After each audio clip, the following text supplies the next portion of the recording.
tujuan dengan pengaktifan kembali 4 posko ini, maksud dan tujuannya untuk apa, Pak? Ya, yang pasti kita siap menghadapi karhutla.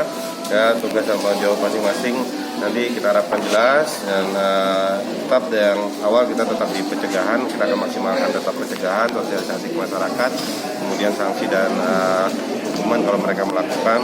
Nah, itu kita akan sosialisasikan, termasuk tadi yang memang dari hasil rapat tadi memang selama ini 90% itu adalah karena kesalahan manusia, kelalaian manusia dan kesalahan manusia, dan hampir paling besar itu di sektor pertanian. Tadi kita juga menyampaikan mendapat informasi dari Dinas Pertanian bahwa ada metode terkait dengan tingkat kesuburan tanah tanpa harus dibakar. Nah, itu mungkin harus kita sosialisasikan dengan jelas.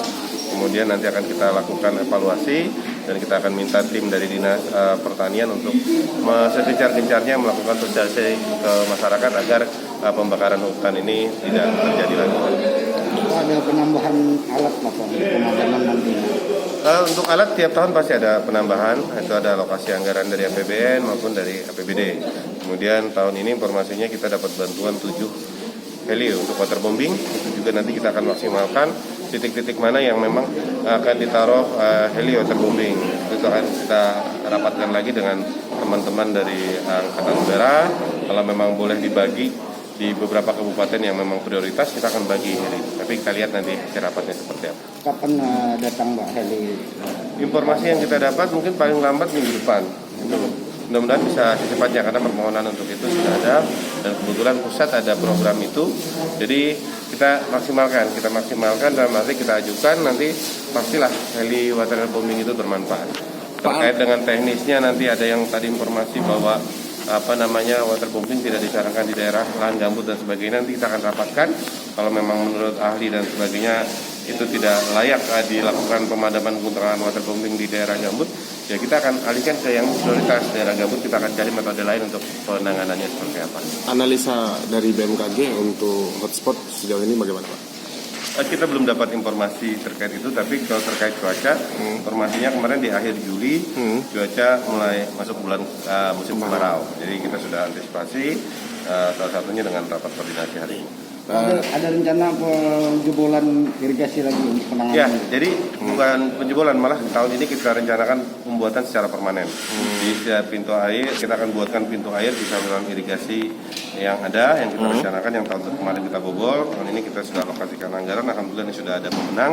Mudah-mudahan minggu depan itu sudah berkontrak dan mulai masuk kerja. Ini sistem buka tutup ya? Betul. Ini sudah teralirkan nggak, Pak? Bisa teralirkan atau belum, Pak? Ini belum. Oh, belum. Ini belum, karena kita belum buka. Saluran irigasinya belum kita buka dan pemenangnya juga baru ada. Nah, setelah kontrak baru kita.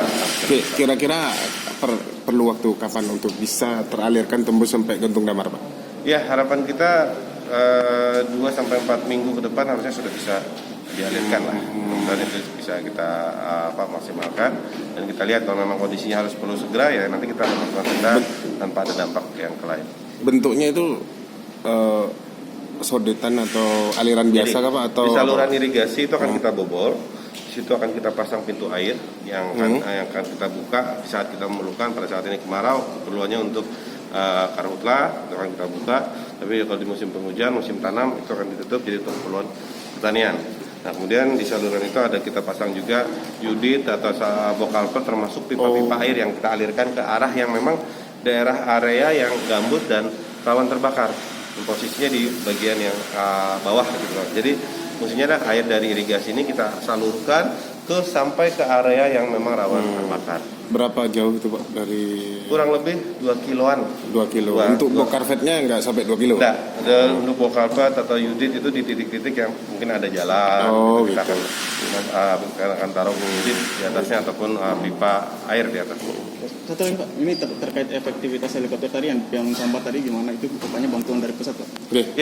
Ya, kita akan coba rapatkan dengan Angkatan Udara dan Lanut mungkin nanti terkait mekanisme prosedur penggunaan helipad, termasuk juga BNPB. Karena memang helipadnya adalah program dari BNPB. Kita akan lihat apakah memang boleh itu ditempatkan tidak hanya di Banjarbaru, di Bandara Samsudinur, tapi apakah boleh ditempatkan ke kabupaten lain.